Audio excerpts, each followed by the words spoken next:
अस्सलाम वालेकुम nine class. Chapter number 7 electrochemistry और लेक्चर नंबर 5 है, जिसमें आज हम फैराडे लॉज ऑफ इलेक्ट्रोलाइसिस को डिस्कस करेंगे। हमने लास्ट क्लास के अंदर इलेक्ट्रोलाइसिस को पढ़ा था कि वो अमल जिसमें रेडॉक्स रिएक्शन के जरिए इलेक्ट्रोलाइटिक सॉल्यूशन से बिजली को, करंट को पास करवाया जाए, उसे हम इलेक्ट्रोलाइसिस कहते हैं। तो आज उस इलेक्ट्रोलाइसिस के ऊपर हम पढ़ेंगे ब्रिटिश साइंटिस्ट के, ब्रिटिश केमिस्ट के, ब्रिटिश फिजिस्ट के, दैट इज माइकल फैराडे के 2 लॉज जो उसने पेश किए थे। इस बुनियाद पे इस रिलेशनशिप को दिखाते हुए कि अगर किसी एक इलेक्ट्रोलाइटिक सॉल्यूशन के अंदर से करंट को पास करवाया जाए तो कितना जो है वो करंट कितने मास को लाइब्रेट कर सकता है, कितना मास जो है वो किसी भी सब्सटेंस का इलेक्ट्रोड के ऊपर कलेक्ट किया जा सकता है बाय यूजिंग करंट। ठीक है, तो इसी बुनियाद पर 2 लॉ पेश किए गए हैं। दोनों लॉज को पढ़ते हैं डिटेल में। स्टार्ट करते हैं फर्स्ट लॉ से, that is first law of electrolysis. It states that, ये कहता क्या है, the amount of any substance, किसी भी सब्सटेंस की जो अमाउंट है डिपॉजिटेड, जो चिपकती है, डिपॉजिट होती है किसी इलेक्ट्रोड के ऊपर, और लाइब्रेटेड, और जो उससे निकलती है एट इलेक्ट्रोड्स के ऊपर, ठीक है, इज डायरेक्टली प्रोपोर्शनल, जो बराबर होती है किसके, तो the quantity of current passes through it, उस क्वांटिटी से जो करंट की पास होती है उसके अंदर से। क्या मतलब ये है कि ये हमारे पास एक है बीकर के अंदर मौजूद क्या है, NaCl का इलेक्ट्रोलाइटिक सॉल्यूशन। ठीक है, इसी में मौजूद है 2 इलेक्ट्रोड्स प्लस एंड माइनस। अब कितना NaCl का, कितना सोडियम जो है, पहले कहते हैं कितना सोडियम जो है वो यहाँ पर लाइब्रेट होगा, डिपॉजिट होगा, कितना सोडियम इस इलेक्ट्रोड के ऊपर डिपॉजिट होगा, वो हमें बताएगा करंट। जितना हम करंट देंगे सॉल्यूशन को, उतना ही जो है वो सोडियम का आयन जो है वो इस इलेक्ट्रोड के ऊपर डिपॉजिट होगा। ठीक है, इसका मतलब ये कि current is directly proportional to that substance, the mass of substance which is deposited और लाइब्रेटेड ऑन द इलेक्ट्रोड या एट द इलेक्ट्रोड। ठीक हो गया। अच्छा, इसकी इक्वेशन कि W is directly proportional to A multiplied by T. Here W is watt power, ठीक है जी, जो इलेक्ट्रिसिटी की मदद से जो है इसको मिल रही है हमारे इलेक्ट्रोलाइटिक सॉल्यूशन को। W is a watt, A is for ampere, ampere is the unit of current, and T the time, कितने टाइम में जो है वो करंट पास होता है इलेक्ट्रोलाइटिक सॉल्यूशन से, और कितना मास जो है वो डिपॉजिट होता है हमारे इलेक्ट्रोड के ऊपर।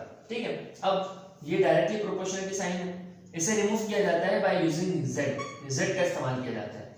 अब इक्वेशन बन जाती है W is equals to Z multiplied by A multiplied by T। ठीक है, अगर A और T को जो हम कहते हैं कि A की वैल्यू भी 1, T की वैल्यू भी 1, तो W बराबर हो जाता है किसके, Z के, खाली है ना। W किसके बराबर हो जाएगा, Z के। अब Z क्या होता है, ये हमने कहा Z इज अ कांस्टेंट। कैसा कांस्टेंट है, तो पढ़ते हैं इसके बारे में।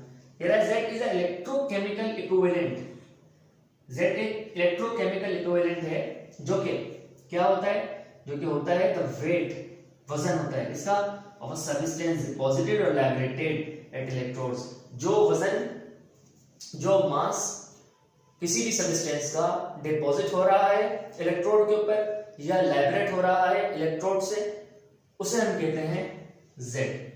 ठीक है, इसका नाम होता है केमिकल इक्विवेलेंट। ठीक हो गया, ओके। ये था पहला, जिसमें हमने कहा कि भाई अगर हमने, मैं एक बार फिर इसको ना डायग्राम के जरिए थोड़ा सा और क्लियर कर देता हूँ, क्योंकि थोड़ा जो ना ट्रिकी है ये। अगर आपको समझ आ गया तो वेल एंड गुड, नहीं आया तो ना गले पड़ जाएगा, फिर मसला होगा इसमें। ठीक है, हमने कहा देखिए बच्चों, ये हमने कहा कि भाई हमारे पास एक बीकर में मौजूद इलेक्ट्रोलाइटिक सॉल्यूशन। ठीक है बच्चों, ये है आपके पास एक इलेक्ट्रोड, ये है दूसरी इलेक्ट्रोड। ठीक है, इन दोनों को जो है हमने जोड़ा हुआ है करंट से। ठीक है, बैटरी से जुड़ा हुआ है। अब बैटरी से इसके जोड़ने के बाद क्या होगा, जितना करंट हम बैटरी से पास करवाएंगे इस इलेक्ट्रोलाइटिक सॉल्यूशन के अंदर, उतना ही, मिसाल के तौर पर इसमें इलेक्ट्रोलाइटिक सॉल्यूशन था NaCl, तो ये हमारे पास जो है प्लस है, ये माइनस हो गया है करंट के बाद, और ये प्लस हो गया है। सोडियम की जो नेचर है वो कौन सी है, प्लस वाली है, तो कहाँ जाएगा वो, प्लस वाली तो माइनस के पास जाएगा, तो सोडियम यहाँ पर चिपकेगा, है ना। तो सोडियम उतना ही यहाँ पर डिपॉजिट होगा जितना करंट पास होगा बैटरी से। जैसी बैटरी बंद कर देंगे वैसे रिएक्शन खत्म। पढ़ा था ना ये इलेक्ट्रोलाइटिक सेल के अंदर कि ये नॉन स्पॉन्टेनियस रिएक्शन होते हैं, कि जैसी करंट पास होना खत्म हुआ वैसे जो है रिएक्शन बंद हो गया। तो वही चक्कर है यहाँ पर। ठीक है। अच्छा सेकंड लॉ पे चलते हैं, Faraday second law of electrolysis के ऊपर। अच्छा यहाँ पर क्या है, देखिए यहाँ पर सिंगल सिस्टम था ना, एक सिस्टम था, एक ही उसकी बात की थी हमने इलेक्ट्रोलाइटिक सॉल्यूशन की और उसके मास की। लेकिन इलेक्ट्रोलाइट सेकंड लॉ के अंदर ऐसा नहीं होगा, थोड़ा सा तब्दीली आएगी। वो क्या है देखते हैं कि the amount of different substances deposited, यहीं से बात आ गई कि the amount of different substances, कि अगर हमारे पास एक से ज्यादा सब्सटेंस दिए गए हैं तो क्या होगा, the amount of different substances deposited चिपकेंगे और लैबोरेटेड निकलेंगे ड्यू टू किसकी वजह से, पैसे जो सेम क्वांटिटी ऑफ करंट, कि जब उससे गुजरेगा एक सेम क्वांटिटी का current through different electrolytes, different electrolytes के अंदर से are proportional to their chemical equivalent masses, वो किसके बराबर होगा, वो बराबर होगा उन सब्सटेंसेस के केमिकल इक्विवेलेंट मासेस के।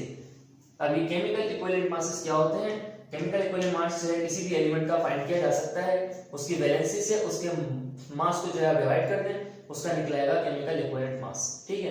लेकिन पहले इससे डेफिनेशन को समझा देता हूं। अब ये डायग्राम देखें, हमने क्या किया, इस डेफिनेशन को जो है वो फॉलो करते हुए हमने कहा कि हमारे पास क्या है, डिफरेंट जो है वो क्या है इलेक्ट्रोलाइट्स, यहाँ पे कहा था ना डिफरेंट इलेक्ट्रोलाइट्स, ये हमारे पास जो है वो डिफरेंट इलेक्ट्रोलाइट्स है, हमने डिफरेंट इलेक्ट्रोलाइट्स ले लिए, एक ले लिया हमने सिल्वर नाइट्रेट, एक ले लिया हमने कॉपर सल्फेट, एक हमने ले लिया सोडियम क्लोराइड, ठीक है।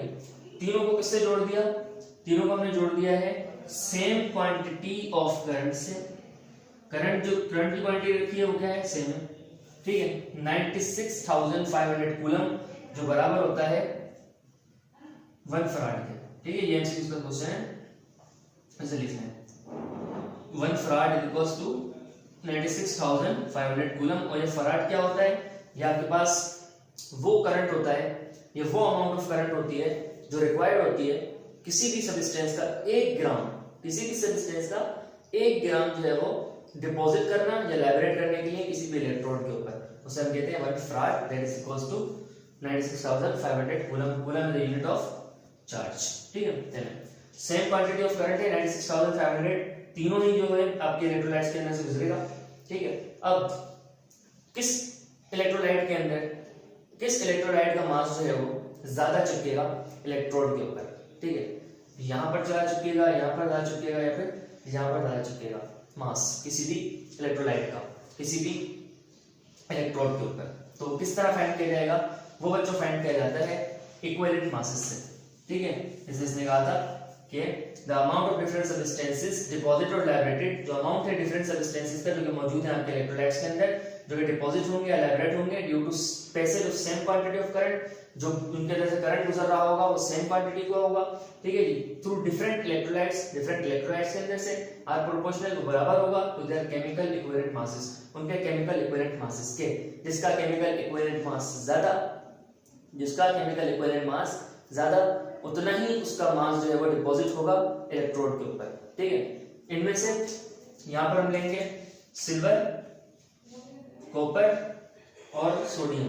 अब किसका इक्विवेलेंट मास ज्यादा होगा, जिसका इक्विवेलेंट मास ज्यादा होगा वही इलेक्ट्रोड के ऊपर ज्यादा चिपकेगा, जिसका इलेक्ट्रोड इसका जो है इक्विवेलेंट मास कम होगा वो इलेक्ट्रोड के ऊपर देर से चिपकेगा और कम चिपकेगा। तो फाइंड करते हैं इक्विवेलेंट मास किस तरह से निकाला जाएगा तीनों का। तो सबसे पहले क्या करते हैं, equivalent mass is equals to atomic weight upon valency. तो सिल्वर का एटॉमिक वेट बच्चों 108 डिवाइडेड बाय वैलेंसी है 1, तो कितना आ गया 108 ग्राम, ठीक है। सेकंड कौन सा है भाई, कॉपर सल्फेट, कॉपर का मास कितना है, कॉपर का मास है बच्चों 63 डिवाइडेड बाय 2 वैलेंसी होती है कॉपर की, कितना जवाब आ गया 31.5, ऐसे ही 31.5 ग्राम ऊपर लिख देता हूँ ताकि नीचे जगह बच सके, 31.5 ग्राम ये आ गया कॉपर का, ठीक है। लास्ट है सोडियम, सोडियम का कितना मास होता है 23 होता है, वैलेंसी होती है 1, तो इज इक्वल्स टू 23 ग्राम। तो किसका मास ज्यादा है, सबसे ज्यादा जो है वो मास सिल्वर का है, तो इसका मतलब सिल्वर का जो मास है वो ज्यादा चिपकेगा इलेक्ट्रोड के ऊपर, वो ज्यादा डिपॉजिट होगा इलेक्ट्रोड के ऊपर अगर इसमें से इन तीनों इलेक्ट्रोलाइट के अंदर से सेम क्वांटिटी ऑफ करंट को गुजारा जाए, तो सिल्वर का मास जो है वो सबसे ज्यादा चिपकेगा, और उसके बाद कॉपर का मास, और उसके बाद सोडियम का मास। तो ये था हमारे पास इलेक्ट्रोलाइसिस के दोनों कानून फैराडे के मुताबिक जो थे। मैं फिर बता देता हूँ, पहले कानून में क्या था, पहले कानून में ये था जितना करंट पास होगा एक इलेक्ट्रोलाइट के अंदर से जितना करंट पास होगा उतना ही इलेक्ट्रोड पे उसका मास चिपकेगा। सेकंड कानून के अंदर ये था कि अगर डिफरेंट इलेक्ट्रोलाइट्स हैं तो उनके अंदर उनका जो है मास जो है इलेक्ट्रोड के ऊपर कितना चिपकेगा, तो वो डिपेंड करेगा उनके केमिकल इक्विवेलेंट मासेस के ऊपर। जिसका केमिकल इक्विवेलेंट मास ज्यादा होगा उसका मास जो है वो ज्यादा चिपकेगा इलेक्ट्रोड पे, अगर करंट सेम रखा जाए, ठीक है। जिसका मास कम होगा वो कम चिपकेगा इलेक्ट्रोड के ऊपर अगर करंट को सेम रखा जाए। तो ये था हमारा आज का लेक्चर, होपफुली आपको समझ आया होगा। इंशाल्लाह नेक्स्ट लेक्चर के अंदर आपसे मुलाकात होगी, तब तक के लिए ख्याल रखिएगा। अल्लाह हाफिज़।